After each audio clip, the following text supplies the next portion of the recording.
Today I would like to share with you 7 excellent photographs. I will show you the images and I will tell you why I like them. Let's go.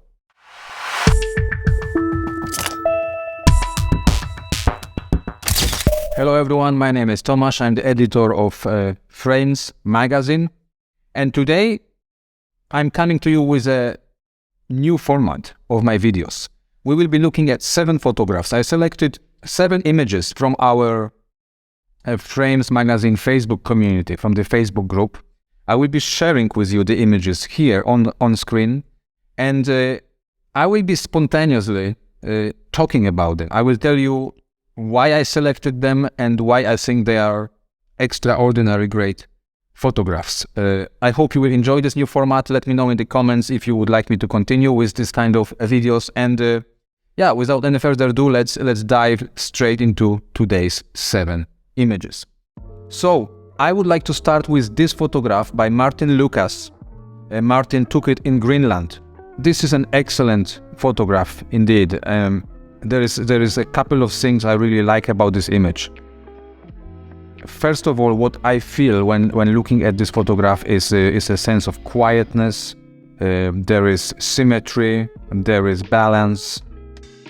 I immediately feel drawn into this situation. I also love the very toned down and quiet color palette, you know, Martyn embraced and, you know, inducted into this image. It's a truly wonderful photograph. I love the symmetry. I love the fact that the iceberg has some space, you know, on top of the frame, and the reflection in the water, you know, ending at the edge of the frame at the bottom, reflects the very same amount of space at the bottom of the frame. Very calming image, beautiful atmosphere, and wonderful, quiet, you know, tonal palette. Excellent image indeed. So that's the first image for today. The second photograph I have for you today is this one. It's also called Reflections, and this is that's coincidence.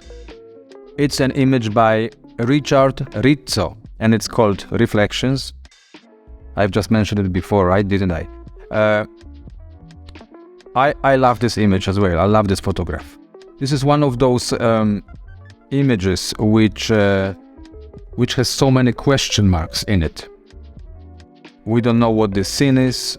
We don't know what the person in the image is. It looks like it's a reflection. Maybe it's Richard himself. It's a reflection of a man in a broken mirror.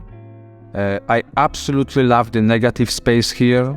You know, it's full of mystery, right? It's again, not so many different colors. It's all quiet. It's all kind of hidden behind the broken, you know, the lines of the broken mirror, the imperfections of the image. I love the fact that this image is imperfect. You know, it's there is no clear shapes. It's just a suggestion of what's happening on the other side of the mirror. Lovely, quiet atmosphere. A photograph that poses many questions, and I guess for me that these are exactly the most successful images. The images that pose questions, not necessarily answer those questions, but that the images that pose those questions, that leave them unanswered. So that's my second image for today. Absolutely lovely, beautiful photograph. The third photograph, we are back into the landscape territory, and we are looking at the image, at the photograph by Rick Garvia. Rick wrote in our group, I have to say that it was a relaxing way to spend the morning.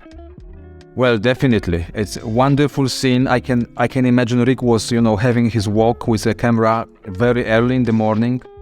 The entire scene is foggy, you know, it's so quiet. Again, somehow I'm into quiet images this day, you know, but I love the fact that the group of trees in the middle of the pond, you know, and this little island in the middle, I love the fact that this group is kind of off-center to the left of the image.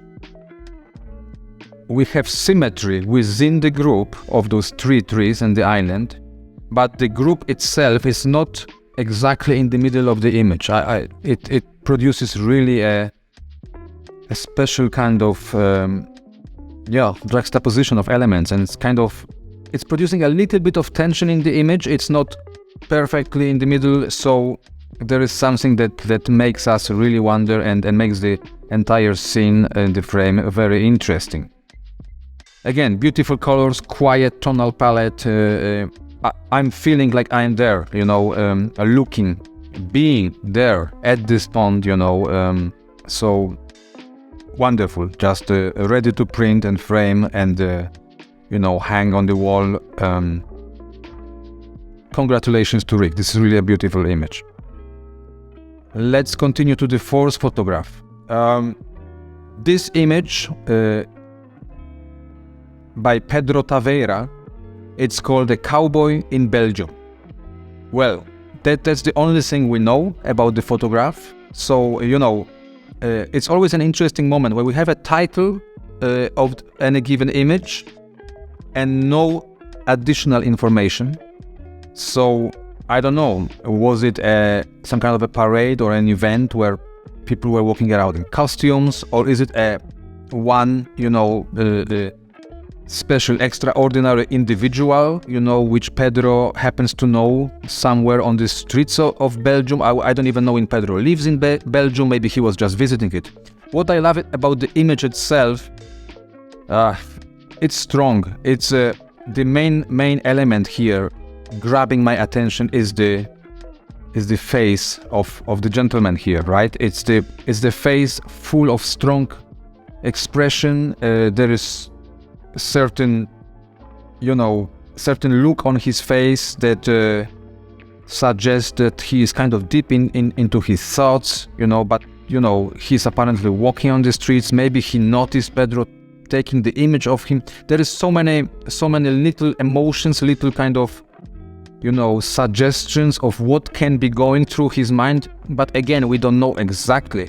But Pedro definitely captured here this split of a second where this gentleman's face expresses so many subtle, small, very personal emotions in one frame. That's what photography is all about for me. It's a split of a second, but there is so many information, so many question marks, so many emotions captured in an image.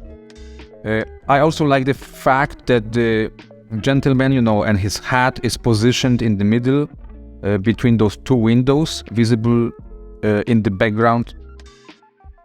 Beautiful colors, it's the frame is kind of, in some way, full of random elements, but it really works as a whole. The fact that the gentleman is in front, in focus, and the house behind him is out of focus, of course, makes him stand out and focuses our attention on his persona, right? But at the same time, it is a kind of environmental portrait, street photograph, portrait in itself. So it's a very strong image. There is so many elements to enjoy. Congratulations to Pedro for this excellent frame. Let's continue to photograph number 5.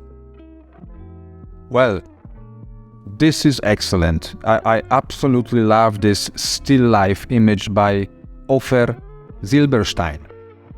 Thank you, Ofer, for sharing it in the frames group. Simple beauty. That I don't think I will talk much about this image because there is not much to say. It's a beautiful, absolutely quiet scene. There is so many white elements in the image. So the flower vases are white. The background is white, and the table or the surface they are standing on is also white. But Ofer still managed to, and it's a tricky scene to expose, right? I don't know if Ofer worked with additional light, what kind of lighting was involved, but the fact of everything being white does not prevent us from seeing all of those elements, of all of the shapes. We see the shapes of the flower vases, we see the wall in the background, clearly separated from the vases, and we see the surface on which the vases are standing. The flowers in the vases are not in the freshest, newest condition. They are kind of falling down, maybe even broken. So there are emotions involved in this image. I absolutely love the image. I could be looking at this image forever. I also love the fact that the vases are located, again, similar like in the Rick's landscape photograph from before.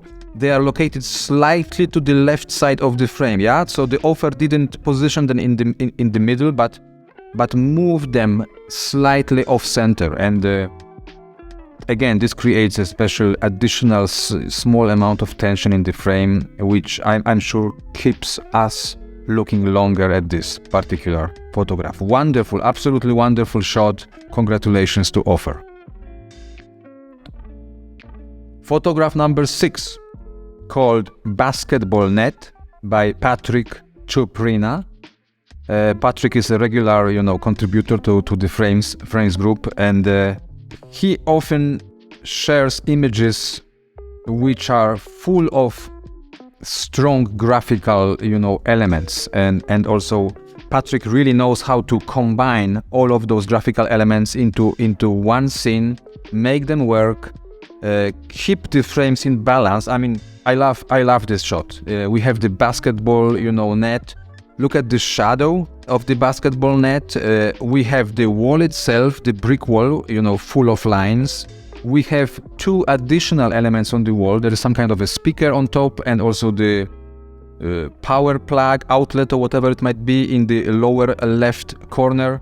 All of those 3 elements casting shadows on the wall, which is again creating this additional play of lines, shadows on the brick wall, on the pattern of the wall. And of course on top we have, I would say, probably some kind of window shades, which are closed, adding additional lines, shadows and patterns to the scene. Lovely frame, absolutely love it. Also the color palette, not so many colors, probably you could count 3 or 4, different colors here in the frame. Everything working together beautifully. Again, ready to print, ready to hang up on the wall. Wonderful job, Patrick, really congratulations. Okay, so here we are at the very last 7th photograph of today, and this one is really something special. Again, it's called Talia. I assume it's the name of the girl on the shot, and this photograph is by Kay Gibbons-Buckwell. Talia. It's from her. It's the #1 photograph, the first photograph from the new series by Kay Gibbons-Buckwell, which is called On the Couch series. Let me read what Kay wrote about this particular series in the group.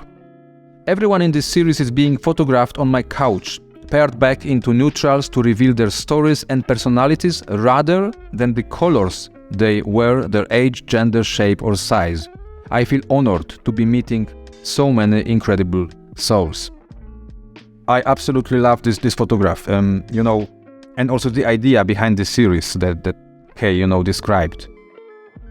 The entire scene, the entire frame, and this is apparently, it was an intention of Kay, is into very neutral colors, this beige, kind of brownish, white, gray tonal palette, which makes the person itself, in this particular case, Talia, really stand out. We really, when looking at this frame, we really focus on Talia's face, right? We start thinking about the person, about herself. We start imagining. We start questioning again, who is this person? What are the thoughts? What is her story? And it would be interesting actually to talk to Kay about the idea, more in depth. Is she talking to those people? Is she planning to maybe publish some kind of, additional conversations or stories, next to the images? But already the image by itself, how it is, it's really strong. It really concentrates on the individual, and it's full of character, right? Here again, about the composition, one last remark. So the Talia is sitting in the middle of the frame. But all the other elements, you know, the sofa and the light bulbs on the right side of the frame, they are kind of off-center. So there is also this tension between different elements, but still keeping the actual main, you know, character of the frame, in this case the girl, in the middle, in the very middle. So we have a different kind of tension here. There's a person in the middle, but I have the other elements of the frame which are you kind of randomly located in different parts of the frame. Wonderful image, absolutely stunning photography, strong, you know, full of emotions and stories behind it. So here you have it. I hope you enjoyed this today's episode. Let me know in the comments. Let me know if you enjoyed the selection of the images. I will be back next week with a similar segment. Those of you who are not in the Frames community over on Facebook yet, make sure you join us. You can search for Frames Magazine group on Facebook, and we would of course love to see your images in the group as well. I will talk to you next week. Hope you enjoyed it. Bye bye.